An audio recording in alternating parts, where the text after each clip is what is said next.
નમસ્કાર વિદ્યાર્થી મિત્રો, આપણે હવે આગળ જોઈએ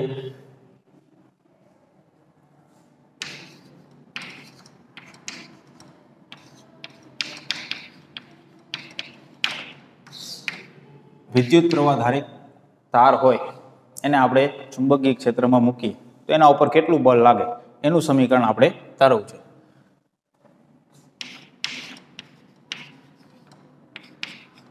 વિદ્યુત પ્રવાહ ધારિત તાર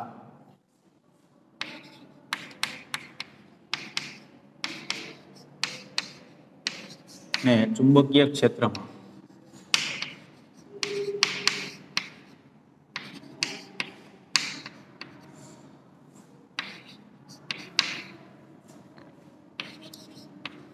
મૂકતા તેના પર લાગતું બળ નું સૂત્ર.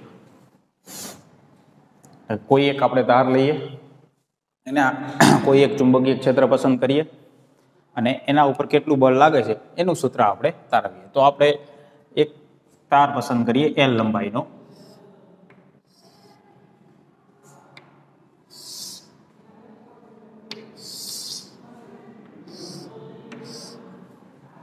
તારની લંબાઈ L જેટલી છે, એના આડછેદનું ક્ષેત્રફળ A જેટલું છે. તારને આપણે કોઈ એક અક્ષ ઉપર પસંદ કરી લઈએ. ધારો કે X અક્ષ ઉપર તારને આપણે રાખ્યો છે. વિદ્યુત પ્રવાહ X દિશામાં વહે છે એવું આપણે લઈ લઈએ. I જેટલો વિદ્યુત પ્રવાહ X દિશામાં વહે છે.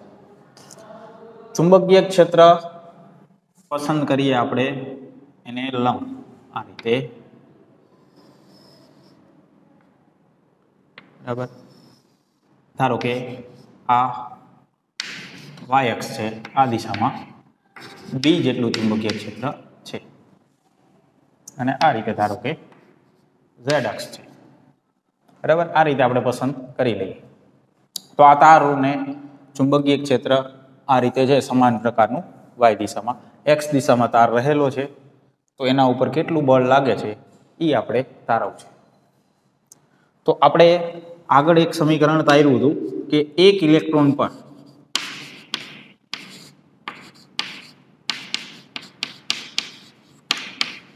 લાગતું બળ, ચુંબકીય ક્ષેત્રમાં એક ઇલેક્ટ્રોન હોય તો એના ઉપર લાગતું બળ સ્મોલ f વડે દર્શાવીએ. F સદિશ બરાબર -E v ક્રોસ b, બરાબર. આ સમીકરણ આપણે તાર્યું હતું. q v ક્રોસ b, એવું q ની જગ્યાએ -E લખ્યું મેં, કારણ કે આપણે એવું કીધું એક ઇલેક્ટ્રોન પર લાગતું બળ અને ઇલેક્ટ્રોનનો વિદ્યુત ભાર કેવો હોય માઇનસ, તો -E એટલા માટે આપણે q ની જગ્યાએ લખ્યું છે અહીંયા.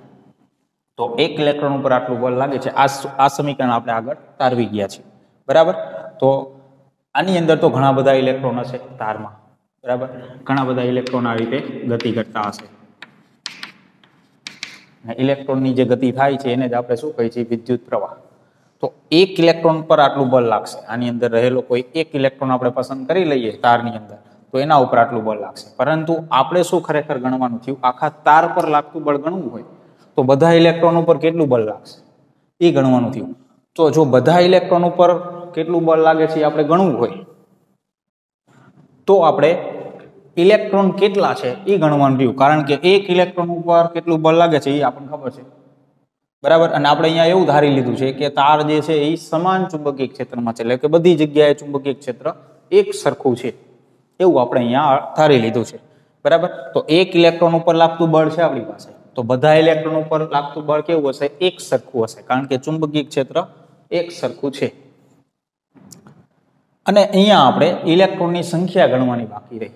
તો આપણે અહીંયા ધારી લઈએ કે ઇલેક્ટ્રોનની સંખ્યા ગણતા, એટલે કે એકમ કદ દીઠ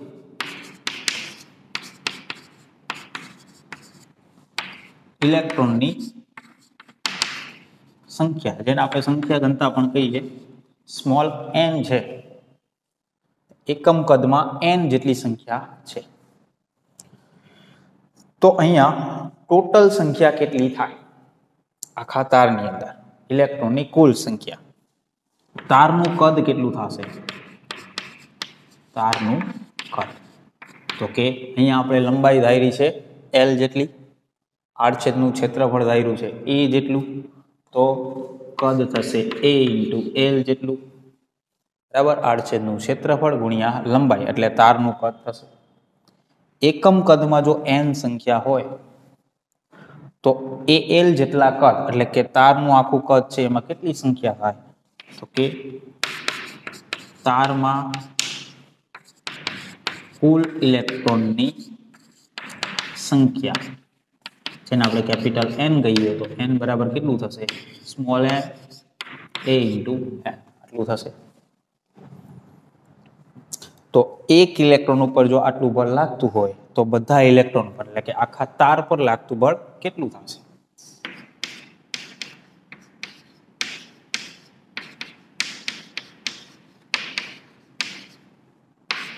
કેપિટલ F બરાબર જેટલી સંખ્યા છે એ અને એક ઇલેક્ટ્રોન પર લાગતું બળ, બરાબર, સંખ્યા વડે ગુણી દઈએ તો કુલ બળ મળી જાય તાર પર લાગતું. તો F સદિશ બરાબર n, F સદિશ એટલે કેટલું છે -E કૌંસમાં V ક્રોસ B, બરાબર, આ રીતે છે. n એટલે કેટલું છે, કેપિટલ N એટલે તો કે n A L અને આ E ગુણાશે માઇનસ V ક્રોસ B આવું થશે. અહીંયા વેગ અને લંબાઈ, તો જે દિશામાં ઇલેક્ટ્રોનનો વેગ છે એ જ દિશામાં આપણે લંબાઈ લઈએ. તો અહીંયા વેગ સદિશ જે લખ્યું જેની જગ્યાએ L સદિશ આપણે લખીએ તો આવું લખી શકાશે -n A E V L cross B, આવું આપણે લખી શકીએ, બરાબર. વેગ જે દિશામાં છે ઇલેક્ટ્રોનની એ દિશામાં જ લંબાઈની દિશા લઈ લઈએ તો વેગ સદિશ છે એને આપણે અદિશ લખી દઈએ અને લંબાઈને સદિશ લખી દઈએ કેમ કે બેયની દિશા એક જ છે એટલા માટે આપણે એવું લખી શકીએ. હવે આ ભાગ જે આવે છે એ જોઈએ, n A E V, તો એ કઈ કિંમત છે એ આપણે સમજવા માટે વેગ જે છે એને હું અહીંયા બતાવું. વેગ બરાબર અંતર ભાગ્યા સમય આવું લખી દઉં. અંતર એટલે લંબાઈ જેટલું લઈ લો કે ઇલેક્ટ્રોન લંબાઈ જેટલો વેગ આપે છે છેદમાં સમય. અહીંયા n A E આવું છે, બરાબર, તો આપણે અહીંયા આવું લખી શકીએ n A E અને v ની જગ્યાએ હું શું લખું, L છેદમાં T આવું લખું. હવે જોજો n A L એટલે શું છે, n A L એટલે શું છે, કુલ સંખ્યા થશે તારના અંદર રહેલા ઇલેક્ટ્રોનની કુલ સંખ્યા. તો અહીંયા લખી શકું n E છેદમાં T, એની જગ્યાએ કેપિટલ N લખી શકું. E એટલે શું છે, એક ઇલેક્ટ્રોનનો વિદ્યુત ભાર અને કેપિટલ N એટલે શું છે, કુલ સંખ્યા ઇલેક્ટ્રોન. એટલે આનો અર્થ શું થયો, કુલ વિદ્યુત ભાર, બરાબર. આની અંદર જેટલા મુક્ત ઇલેક્ટ્રોનો છે એનો કુલ વિદ્યુત ભાર, જે ઇલેક્ટ્રોન ગતિ કરે છે એ કુલ વિદ્યુત ભાર, કેટલો વિદ્યુત ભાર ગતિ કરે છે તો કેપિટલ N × E જેટલો વિદ્યુત ભાર ગતિ કરે છે અને છેદમાં શું છે, સમય. તો વિદ્યુત ભાર છેદમાં સમય એને શું કહેવાય તો કે આ આખી કિંમત છે આને કહેવાય વિદ્યુત પ્રવાહ I, બરાબર. કુલ વિદ્યુત ભાર છેદમાં સમય જેને આપણે શું કહીએ, વિદ્યુત પ્રવાહ. તો આ જે આખી કિંમત છે તો આ કઈ કિંમત છે, વિદ્યુત પ્રવાહ I. તો આ સમીકરણ શું લખી શકીએ આપણે, F સદિશ બરાબર -I એલ સદિશ ક્રોસ બી સદિશ, બરાબર આ રીતે થશે. તો આ સમીકરણ આપણને તાર પર લાગતા બળનું મળી ગયું, બરાબર. અહીંયા માઇનસ શા માટે આપણે લખ્યું હતું? ઇલેક્ટ્રોનનો વિદ્યુત ભાર હતો એટલે. તમે એને પ્લસ પણ લખી શકો, કારણ કે આપણે વિદ્યુત પ્રવાહ જે લઈ છીએ એ રૈવાજિક પ્રવાહ લઈ છીએ, બરાબર. એટલે કે એ દિશા દર્શાવશે કઈ બાજુ બળ લાગે છે એ. તો આપણે અહીંયા આઈ એલ ક્રોસ બી આવું આપણે લખી શકીએ. તો તાર પર લાગતા બળનું સૂત્ર શું મળ્યું આપણને? આ એલ સદિશ ક્રોસ બી સદિશ. તારના ખંડ પર લાગતા બળનું સૂત્ર આપણે લખ્યું હતું. તારના ખંડ પર લાગતા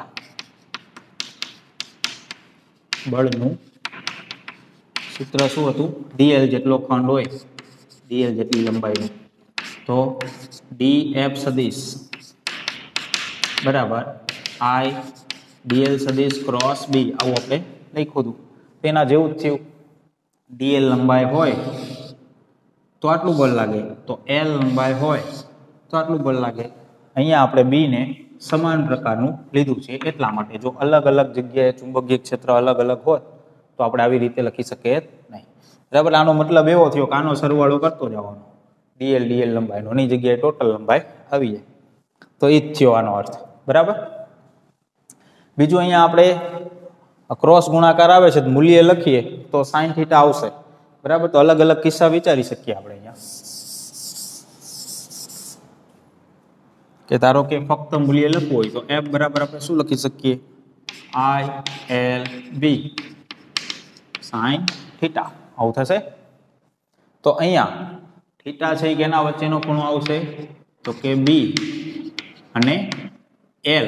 એલ એટલે પ્રવાહની દિશા થશે, પ્રવાહની દિશા. આ બે વચ્ચેનો ખૂણો થયો થીટા. કેમ કે એ લંબાઈની દિશા કઈ હોય? તો જે દિશામાં પ્રવાહ હોય એ દિશામાં લંબાઈની દિશા હોય. તો બી અને પ્રવાહની દિશા જે હશે એ બે વચ્ચે કેટલો ખૂણો બને છે એ નક્કી કરશે કેટલું બળ લાગે. તો આપણે અહીંયા આવું વિચારીએ કે થીટા બરાબર ધારો કે 0 ડિગ્રી અથવા તો થીટા બરાબર 180 ડિગ્રી આવું વિચારીએ. તો બળ કેટલું આવશે? થીટાની જગ્યાએ 0 લઈએ તો 180 એટલે બળ આવશે 0. થીટા 0 અથવા 180 વિચારી એનો અર્થ શું થયો? તો કે પ્રવાહ જે છે જે દિશામાં વહે છે એ દિશામાં ચુંબકીય ક્ષેત્ર છે, અથવા તો પ્રવાહ જે દિશામાં વહે છે એની વિરુદ્ધ દિશામાં ચુંબકીય ક્ષેત્ર છે. તો તારને આપણે પ્રવાહની દિશામાં રાખીએ, તારને આપણે ચુંબકીય ક્ષેત્રની દિશામાં રાખીએ તો તારમાંથી પ્રવાહ સીધો વહેતો હોય કે એનાથી વિરુદ્ધ વહેતો હોય, તાર ઉપર કોઈ બળ લાગશે નહીં. આનાથી ઉલટું પણ આપણે આ રીતે વિચારી શકીએ. ધારો કે થીટા બરાબર 90 ડિગ્રી, તો થીટા બરાબર 90 હોય તો એફ બરાબર કેટલું આવશે? I L B. અને આ મહત્તમ કિંમત થઈ, એટલે બળ વધારેમાં વધારે ક્યારે લાગશે તાર પર? તો કે ચુંબકીય ક્ષેત્ર કેવી રીતે હશે? લંબ. અત્યારે જે આપણે આ સ્થિતિ વિચારી છે આ સ્થિતિમાં તાર ઉપર સૌથી વધારે બળ લાગશે, કારણ કે ખૂણો કેટલો બનશે? પ્રવાહ અને ચુંબકીય ક્ષેત્ર વચ્ચે 90 નો ખૂણો બનશે. તો અહીંયા તાર પર આઈ એલ બી જેટલું બળ લાગશે. તો તાર પર મહત્તમ બળ ક્યારે લાગે? ચુંબકીય ક્ષેત્રને લંબ હોય તાર, ત્યારે તાર ઉપર બળ સૌથી વધુ લાગશે. કઈ દિશામાં લાગશે એ વિચારવું હોય તો આપણે તો કે અહીંયા ક્રોસ ગુણાકાર આવે છે. ક્રોસ ગુણાકાર આવતો હોય તો દિશા કેવી રીતે નક્કી થાય? જમણા હાથના અંગૂઠાના નિયમ પ્રમાણે. અહીંયા જ વિચારીએ આપણે તો પ્રવાહ એક્સ દિશામાં આપણે લીધો છે, આ દિશામાં પ્રવાહ છે, અને બી વાય દિશામાં છે. તો ક્રોસ ગુણાકાર કરો તો એલ થી બી તરફ આંગળા વાળવાના, એટલે કે પ્રવાહથી ચુંબકીય ક્ષેત્ર તરફ આંગળા વાળીએ તો આ રીતે બહાર આવશે અંગૂઠો. તો આ કઈ દિશા થઈ? ઝેડ. તો આ બળ જે લાગશે એ ઝેડ દિશામાં લાગશે, એટલે કે તાર જે દિશામાં છે, ચુંબકીય ક્ષેત્ર જે દિશામાં છે એના કરતા બળ ત્રીજી દિશામાં, એટલે કે ત્રીજા અક્ષ ઉપર લાગશે. એટલે તાર આ બાજુ ખેંચાશે, એનો મતલબ એવો થયો, બરાબર. તો દિશા હંમેશા ક્રોસ ગુણાકારની અંદર જમણા હાથના અંગૂઠાના નિયમ પ્રમાણે નક્કી થાય. તો આ રીતે તાર ઉપર બળ લાગે. બીજો ટોપિક જોઈએ.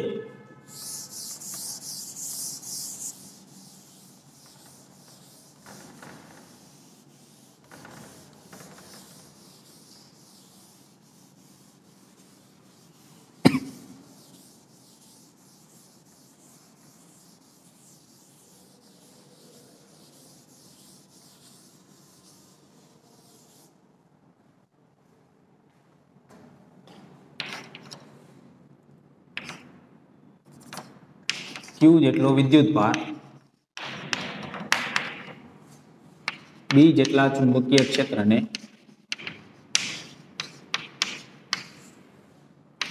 લંબ રૂપે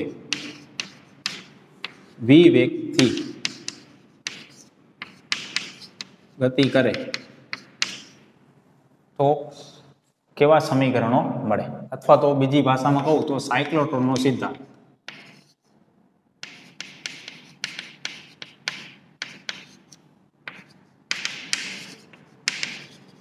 તો સાયક્લોટ્રોન શું છે?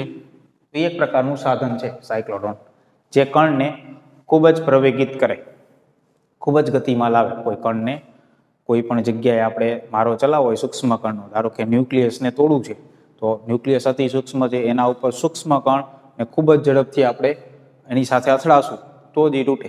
તો કોઈ પણ સૂક્ષ્મ કણોને ખૂબ જ પ્રવેગિત કરવા હોય તો એના માટે સાયક્લોટ્રોન નામનું સાધન વપરાય. તો એ આ રીતે વિદ્યુતભાર દાખલ થશે ચુંબકીય ક્ષેત્રમાં લંબ રૂપે વી વેગથી. તો જે સમીકરણો મળે છે એ સમીકરણ ઉપરથી આપણે આવા સાધન બનાવી શકીએ. એ એનો સિદ્ધાંત છે. તો એ આપણે સિદ્ધાંત સમજીએ. તો બી જેટલું ચુંબકીય ક્ષેત્ર હું ધારો કે બોર્ડના અંદરની દિશામાં લઉં છું.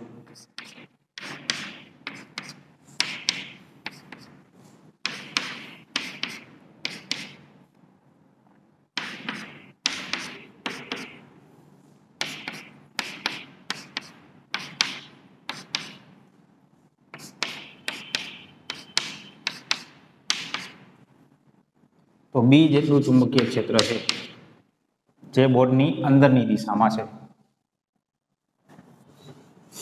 પછી ધારો કે કોઈ વિદ્યુત ભાર વી જેટલા વેગથી ક્યુ જેટલો વિદ્યુત ભાર આ રીતે ચુંબકીય ક્ષેત્રની અંદર દાખલ થાય છે એવું આપણે લઈએ. તો એના ઉપર બળ કેટલું લાગશે? વિદ્યુત ભાર પર લાગતું બળ એફ સદિશ બરાબર ક્યુ વી ક્રોસ બી.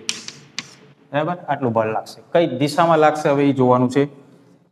તો કે વી ક્રોસ બી આવે છે તો જમણા હાથના અંગૂઠાના નિયમ પ્રમાણે આપણે સમજી શકીએ કે એના ઉપર બળ વી થી બી તરફ આપણે આંગળા વાળશું તો અંગૂઠો જે બાજુ રહેશે એ દિશામાં લાગશે. તો વેગ આ બાજુ છે, ચુંબકીય ક્ષેત્ર અંદર છે. બરાબર, વેગ આ બાજુ છે, ચુંબકીય ક્ષેત્ર અંદર છે.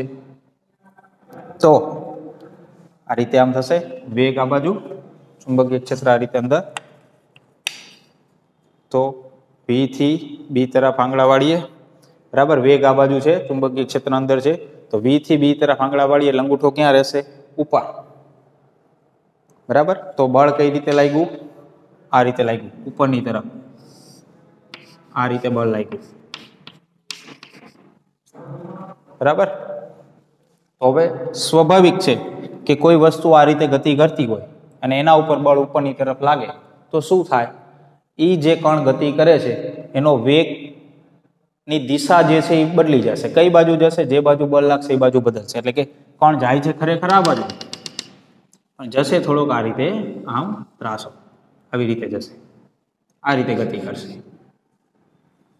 હવે આ સ્થિતિએ તમે વિચારો, અહીંયા શું થાય? ફરી પાછું ફરી આ જ પોઝિશન ફરીથી વિચારો. તો કે વેગની દિશા કઈ થઈ? તો કે આવી રહ્યા ચુંબકીય ક્ષેત્ર ક્યાં થયું? તો કે અંદર, આ રીતે થયું. વેગ છે આ દિશામાં, ચુંબકીય ક્ષેત્ર થયું અંદર. બરાબર, બોર્ડની અંદર જતી દિશામાં વેગ છે આ દિશામાં. વળી પાછા જમણા હાથના અંગૂઠાના નિયમ પ્રમાણે વિચારો તો બળ કઈ તરફ લાગશે? તો કે વી થી બી તરફ આંગળા વાળું તો ક્યાં આવશે? આ રીતે આવશે. બરાબર, તો આ રીતે આમ આવશે ઉપર, તો આ રીતે બળ લાગશે.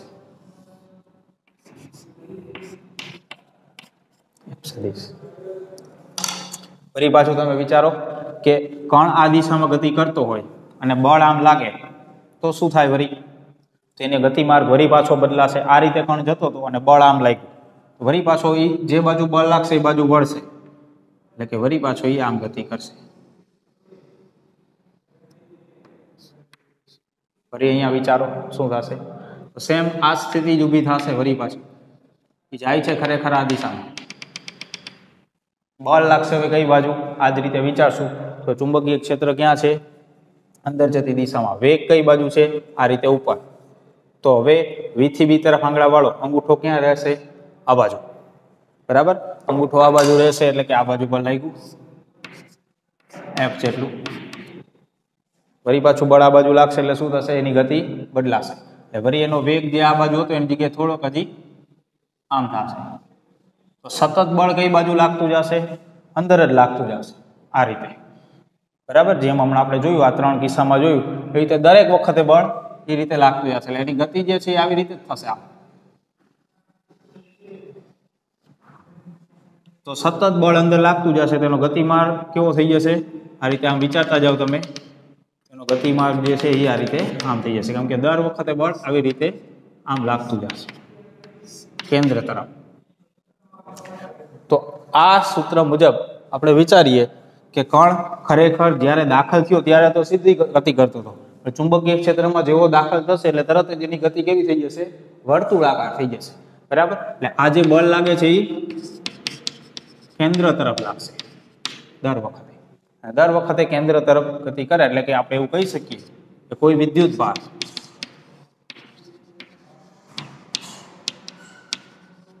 ચુંબકીય ક્ષેત્રમાં લંબ રૂપે દાખલ થાય ત્યારે તેનો ગતિમાર્ગ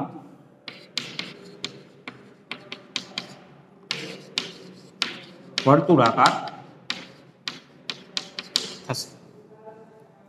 બરાબર, કોઈ પણ વિદ્યુત ભાર હોય ચુંબકીય ક્ષેત્રને લંબ રૂપે દાખલ થશે એટલે એનો ગતિમાર્ગ જે છે આખો વર્તુળાકાર થઈ જશે અને એને જે બળ લાગશે એ કેન્દ્ર તરફ લાગશે, જેના કારણે એનો ગતિમાર્ગ કેવો થઈ જશે? વર્તુળાકાર. તો આપણે આગળ ભણી ગયા કે વર્તુળાકાર ગતિ થાય તો કેન્દ્રગામી બળ આવે. બરાબર, તો આ જે બળ છે એ કેન્દ્રગામી બળ પૂરું પાડશે. તો કેન્દ્રગામી બળ બરાબર ચુંબકીય બળ આવું થશે. તો કેન્દ્રગામી બળ કેટલું હોય? તો કે mv² છેદમાં r આટલું હશે. m એટલે શું? તો જે કણ ગતિ કરે છે એનું દળ, v એટલે જે કણ ગતિ કરે છે એનો વેગ, અને r એટલે જે વર્તુળાકાર માર્ગ બનશે એની ત્રિજ્યા જે r થશે. અને ચુંબકીય બળ તો કેટલું થાય? ક્રોસ ગુણાકાર કાઢું, મૂલ્ય લખીએ તો અહીંયા v અને b વચ્ચેનો ખૂણો દર વખતે કેટલો બનશે? 90 જ બનશે. વેગ આમ હોય, b અંદરની તરફ છે. બરાબર, તો દર વખતે 90 જ બનશે એટલે આપણે આવું લખી શકીએ f બરાબર q vb sin 90. તો f બરાબર qvb આવું આપણે લખી શકીએ. દર વખતે 90 નો ખૂણો જ રહેશે વેગ અને b વચ્ચેનો, તો દર વખતે આટલું જ બળ લાગશે qvb. તો આ રીતનું આપણે સમીકરણ લખી શકીએ. અહીંયા ફરીથી એક વખત, વિદ્યુત ભાર તો સીધો જ ગતિ કરતો હતો પણ બળ એને દર વખતે કેન્દ્ર તરફ લાગતું ગયું એટલે એનો માર્ગ કેવો થઈ ગયો? વર્તુળાકાર થઈ ગયો. તો વર્તુળાકાર ગતિ થશે તો કેન્દ્રગામી બળ છે એ કોણ પૂરું પાડશે? અહીંયા ચુંબકીય બળ પૂરું પાડશે, કેમ કે કોઈ કેન્દ્રગામી બળ પૂરું પાડે તો જ ગતિ વર્તુળાકાર થાય, નહીતર ન થાય. હવે આના ઉપરથી આપણે આગળના સમીકરણો તારવીએ તો જો આ એક વેગ અહીંયા કેન્સલ થઈ જાય તો r બરાબર શું લખાશે? તો કે mv છેદમાં qb. mv એટલે શું થશે? દળ ગુણ્યા વેગ એટલે વેગમાન છેદમાં q ઇન્ટુ b આવું થશે. તો આનો અર્થ એવો થાય છે કે કણનું વેગમાન વધે તો ત્રિજ્યા વધે, એટલે કે કણનું દળ અથવા તો વેગ, કણ જે ગતિ કરે છે વિદ્યુત ભાર એનું દળ અથવા તો એનો વેગ જો વધુ હોય તો ત્રિજ્યા વધુ થાય. એટલે કે જે વર્તુળાકાર આ રીતે રાઉન્ડ બનતો હોય, ધારો કે કોઈ એક કણ ગતિ કરે છે એનું દળ m જેટલું છે, વેગ v જેટલો છે, જો એમાં વધારો કરીએ m કે v માં તો આ જે રાઉન્ડ છે એ મોટું થઈ જાય એટલે કે ત્રિજ્યા વધી જાય. બરાબર, એવો અર્થ થયો આનો. હવે આગળ આપણે બીજું સમીકરણ મેળવીએ તો v છે એની જગ્યાએ હું લખી શકું r ઓમેગા, કેમ કે વર્તુળાકાર ગતિ થાય છે તો ચાક ગતિની અંદર આપણે ભણ્યા હતા રેખીય વેગ બરાબર શું લખી શકાય? v બરાબર આર ઓમેગા આવું આપણે લખી શકીએ. તો સમીકરણ શું થશે? આર બરાબર એમ આર ઓમેગા છેદમાં ક્યુ ઇન્ટુ બી. અહીંયા આર કેન્સલ થઈ જશે. ઓમેગા બરાબર શું થશે? ક્યુ બી છેદમાં એમ આવું થશે. તો ઓમેગા એટલે શું થશે? કોણીય આવૃત્તિ.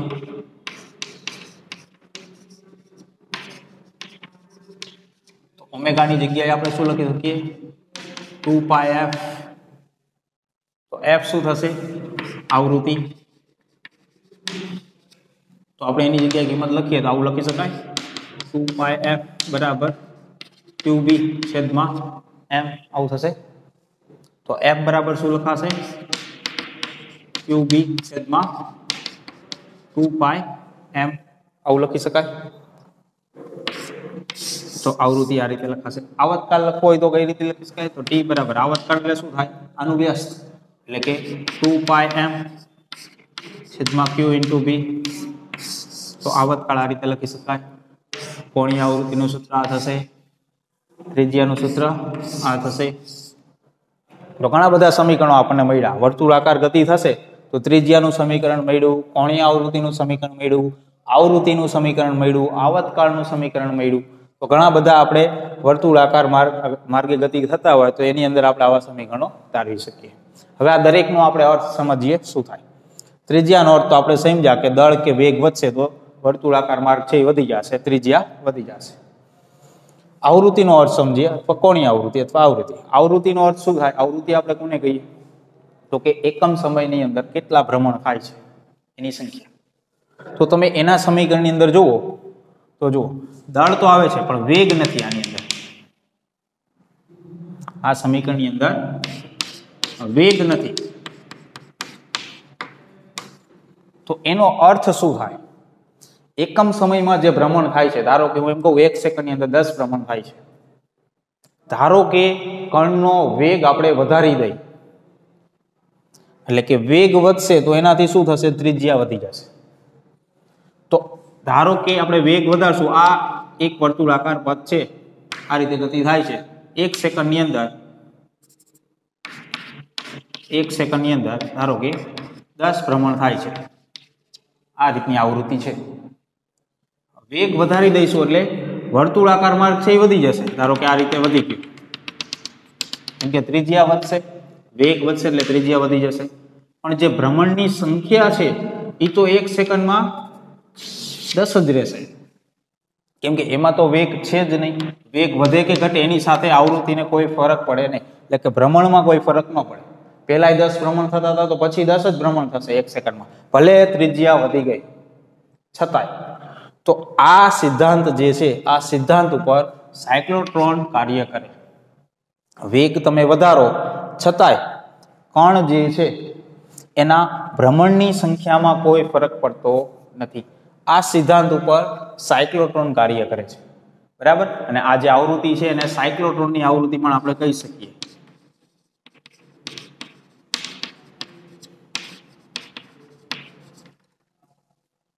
તો ફરીથી એક વખત, ત્રિજ્યા જે છે એ વેગ પર આધારિત છે, આવૃત્તિ છે એ વેગ પર આધારિત નથી. એટલે કે આપણે કણનો વેગ કોઈ પણ રીતે વધારી દઈએ તો કણનો વેગ વધે તો એની જે ભ્રમણની સંખ્યા છે એમાં કોઈ ફરક પડવાનો નથી. સમય સાથે જે ભ્રમણ થાય છે એ તો એટલા જ થશે, પણ ત્રિજ્યા વધી જશે, આવો અર્થ થયો. તો આ સિદ્ધાંત ઉપર સાયક્લોટ્રોન કાર્ય કરે. અને અહીંયા આપણે આ કિસ્સાની અંદર કણને લંબ રૂપે દાખલ થાય છે એ રીતે આપણે લીધું. હું એમ કહું કે કદાચ લંબ રૂપે દાખલ ન થાય અને થીટા ખૂણે દાખલ થાય તો શું થાય? ચુંબકીય ક્ષેત્ર ધારો કે આ રીતે અંદરની જતી આ દિશામાં છે, ધારો કે ચુંબકીય ક્ષેત્ર, અને જે કણ આવે છે એ લંબ રૂપે આ રીતે દાખલ નથી થતો પણ અમુક ખૂણે દાખલ થાય છે, આવી રીતે, બરાબર. ધારો કે આ રીતે લંબ રૂપે દાખલ નથી થતો, અમુક ખૂણે દાખલ થાય છે આવી રીતે, તો શું થાય? તો ધારો કે આ રીતે આપણે વિચારી શકીએ. એમાં પણ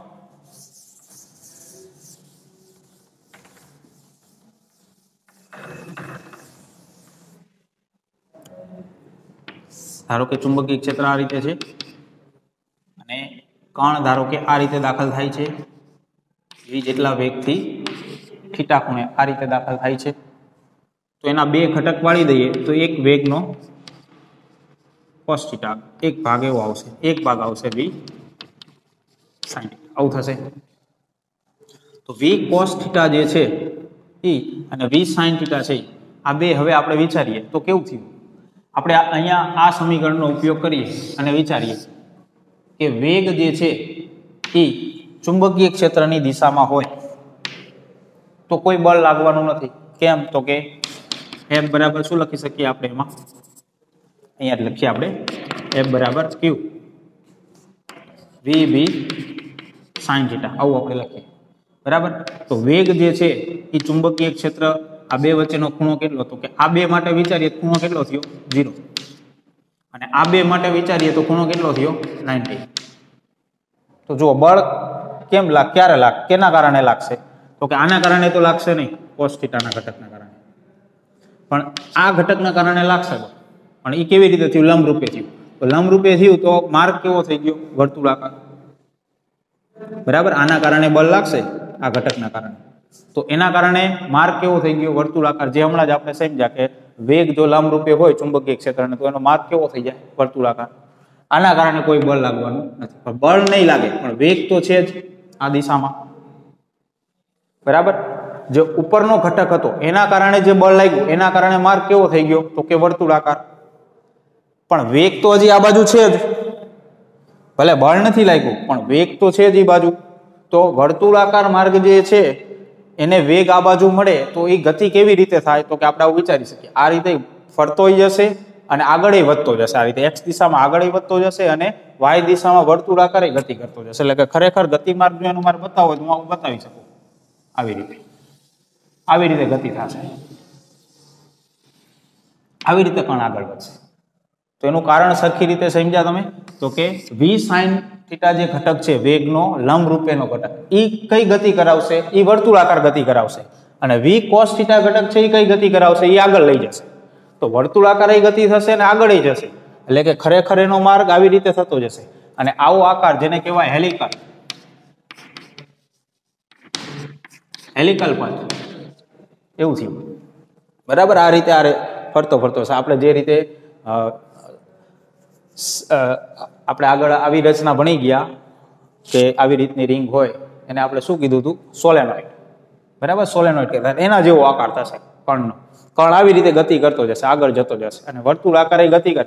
વર્તુળાકાર ગતિ y અક્ષ ઉપર થશે, x દિશામાં આગળ વધતો જશે. એટલે ગતિ થઈ ગઈ હેલિકલ. આ રીતે જો આ રીતની ગતિ થાય તો હું એમ કહું કે ધારો કે કણ અહીંયા છે અને એક ભ્રમણ પૂરું કર્યું, અહીંયા પહોંચ્યો, એક ભ્રમણ આ રીતે પૂરું કર્યું અને અહીંયા પહોંચ્યો, તો આ જે અંતર થયું એને કહેવાય પેચ. બરાબર. પેચ. પેચ કેટલી થઈ? એટલે કે આ અંતર કેટલું થયું? એક ભ્રમણમાં કેટલું અંતર કપાણું? તો અંતર ગણવું હોય તો આપણે આવું લખી શકીએ, અંતર બરાબર પેચ ગણવી હોય તો પેચ એટલે કે આ અંતર જ છે એક પ્રકારનું. બરાબર. શું લખાય? તો કે વેગ ગુણ્યા સમય. આવું લખાય. તો વેગ ગુણ્યા સમય. તો વેગ કેટલો છે આ દિશામાં? આ બાજુ જે આપણે અંતર ગણવું છે આ દિશામાં, તો એ દિશામાં વેગ કેટલો છે? તો કે v cos θ. અને એક ભ્રમણ માટે કેટલો સમય? તો કે આપણે આવતકાળ ગણ્યો જ છે અહીંયા. એક આ ગતિ જે છે એ તો વર્તુળાકાર જ છે, તો એ આવતકાળ કેટલો છે? તો કે 2πm/q × v. બરાબર. તો એવું કહે કે પેચ કેટલી? પેચનો અર્થ શું થાય? કે આ હેલિકલ પથ જે થયો તો એક ભ્રમણ પૂરું કરશે તો x દિશામાં કેટલું અંતર કાપશે એને કહેવાય પેચ. તો પેચ કેટલી થશે? તો કે વેગ ગુણ્યા સમય જેટલી. તો વેગ કેટલો છે આ બાજુ? તો વેગ છે v cos θ. બરાબર. વેગ આ બાજુ કેટલો છે? v cos θ. અને સમય કેટલો લેશે? તો કે એક ભ્રમણ જેટલો સમય લેશે. તો એક ભ્રમણ કેટલા સમયમાં થાય? જેને કીધું હતું આપણે આવતકાળ. આવતકાળનું સૂત્ર તો આપણે અહીંયા તારવી જ લીધું છે એના માટે, જે આટલું હશે. તો આ શું થશે? પેચ થશે. બરાબર. તો જો વિદ્યુતભાર ચુંબકીય ક્ષેત્રને લંબ રૂપે દાખલ થાય તો એનો પથ વર્તુળાકાર રહેશે. પણ જો આવી રીતે થીટા ખૂણે દાખલ થશે તો વર્તુળાકાર તો રહેશે પણ આગળ વધતો જશે. એટલે કે એનો આકાર ખરેખર થઈ જશે હેલિકલ. બરાબર. હેલિકલ પથ થઈ જશે એવું આપણે કહી શકીએ. તો ચુંબકીય ક્ષેત્રને કોઈ વિદ્યુતભાર લંબ રૂપે દાખલ થાય તો એની અંદર આપણને આવા સમીકરણો મળે છે. બરાબર. કેન્દ્રગામી બળ બરાબર ચુંબકીય બળ આવું બનશે. એના આધારે આપણને અલગ અલગ સમીકરણો મળશે. આના ઉપરથી ઘણા બધા MCQ પણ પૂછી શકાય. અને આ જે સિદ્ધાંત આપણે સમજ્યા કે વેગ વધારવાથી આવૃત્તિ નહીં બદલાય પણ ત્રિજ્યા બદલાશે, એટલે કે ભ્રમણની સંખ્યામાં કોઈ ફરક નહીં પડે પણ ત્રિજ્યામાં પડશે. તો આ સિદ્ધાંત ઉપર સાયક્લોટ્રોન નામનું જે સાધન છે એ કાર્ય કરે છે. તો આના આધારે આપણે સાયક્લોટ્રોન કઈ રીતે કાર્ય કરશે એ પણ આપણે આગળના વિડીયોમાં જોઈશું. બરાબર.